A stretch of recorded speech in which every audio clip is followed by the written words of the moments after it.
Traditional separation or divorce is the legal process, the way we've always been used to it. And the legal counsel in a traditional marriage, the lawyers use the courts, even if they don't actually go to court, which is true that, you know, it's 1 or 2% that actually wind up in court. So it's not a lot of people. But what happens, and they talk about this a lot, that they settle at the last second, or on the steps of the courthouse is one of the terms that they'll use. And so it is an adversary. In my opinion, one of the most important things that will help you succeed in your career is knowledge.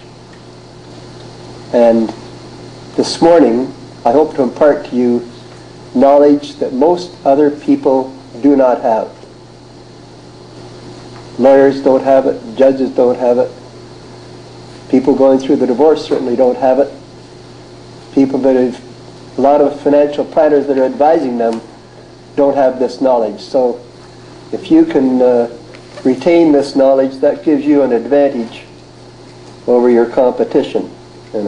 So looking at this case study, I started by saying, okay, who's doing what to whom, or who wants to do what to whom, who needs money, who's got money, who needs money when, and how much, and how are we going to get it to them.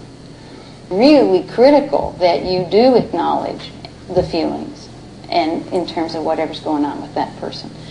That's where the whole, have you guys heard of the frame reflective listening? Right? Yeah? You got some of those phrases? In other words, you're not telling people what they're feeling, but you're you know, I've actually... You're showing them that you hear them. Absolutely, yeah, absolutely. I've got some papers if you want them in terms of like with some different phrases on.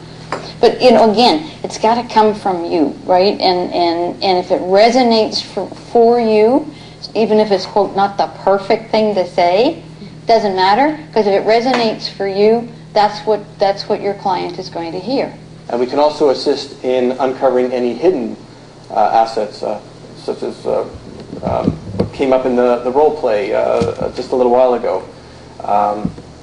Quite often we may be retained to try and track down some hidden assets, and we can start digging in deeper. And it's similar to financial divorce specialists. We don't give legal advice, and we don't provide mediation services, but instead... Because what we do when we do this, we take our clients from, and I don't care whether it's a collaborative case, a mediated case, an adversarial case, if I can get my clients off those sort of anger points and bring them back down to a point they're looking at some reality and trying to figure out what might work out for them going forward.